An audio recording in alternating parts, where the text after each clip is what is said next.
Before you begin, remove the access panel, optical drive, front bezel, and rotate open or remove the storage drive tray. Removal.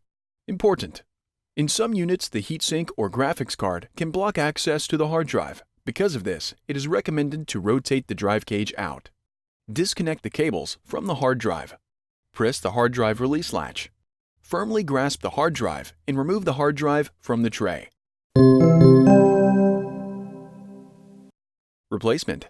Align the guide pins on the hard drive with the channels in the storage drive tray. Push the hard drive all the way into the storage drive tray until it snaps into place. Reconnect the cables to the hard drive.